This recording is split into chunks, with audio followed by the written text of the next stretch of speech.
राज्य स्कूल ग्रीष्म छुट्टी को नहीं बड़ घोषणा आसुछि देखंतु। प्रकाश पाइला चलित शिक्षा वर्षर कैलेंडर एथर मे 6 रु जून 17 जाए खरा छुट्टी। तेबे आपण माने समस्ते चाहि बसचंती केबे सुधा स्कूल रे खरा छुट्टी लागू हेबो। एई मध्यरे सरकार तरफरु जारी हेला एक बड़ घोषणा।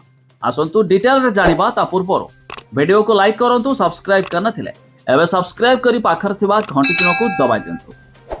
देखंतु प्रकाश पाइला चलित शिक्षा वर्षर कैलेंडर एथिरे 2025-26 शिक्षा वर्ष पाई समस्त छुट्टी विवरणी प्रकाश पाइछि।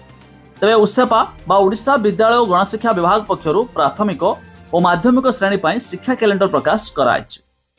एथर मे 6 रु जून 17 जाए खरा छुट्टी रहिछि। एही समय विद्यालय गुड़िक बंद रहिबो। एथर शिक्षा वर्ष रे मोट 231 टी कार्य दिवस रहिछि। तेबे एप्रिल मासरे 22 टी कार्य दिवस रहिथिया बेले मई रे 4 टी, जून रे 8 टी, जुलाई रे 26 टी, अगस्त रे 22 लेखाए कार्य दिवस रहिछि।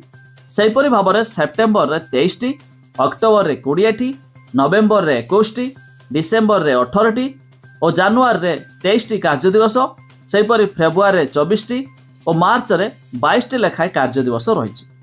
तेबे मोट आकार रे 82 टी छुट्टी रहिथिया बेले 52 टी रविवार रहिछि। तेबे शिक्षा वर्षर एही कैलेंडर को विद्यालय गुड़िकरे कड़ाकड़ी भावे पालन करने लगी जिलार शिक्षा अधिकारी को निर्देश दिया जायछि।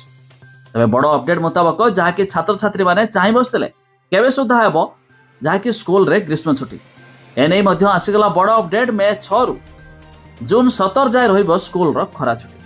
तेबे खूब शीघ्र एने सरकार तरफरु विधिवत भावे घोषणा हेबाकु मध्य जाउछि। तेबे आपण माने केउ जिल्लारू वीडियो देखुचंती ता निहाती कमेंट करी जणाइबे।